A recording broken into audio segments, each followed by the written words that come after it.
How to use the Grabcar Voucher code. Hello everyone. In this video, I will show you how to use the Grabcar Voucher code.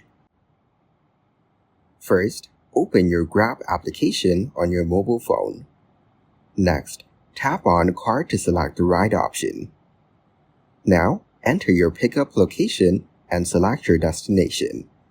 Once you've chosen your pickup location, tap on Choose this pickup. Next, look for the Offers section. Here, you can enter your promo code or gift voucher code. After entering the code, tap on Book Grab to confirm your ride. Complete the booking process, and you're all set to enjoy your ride with the voucher applied. Thank you guys for watching this video. Hope you got some value. Make sure to like the video and subscribe to the channel to get notified of new videos.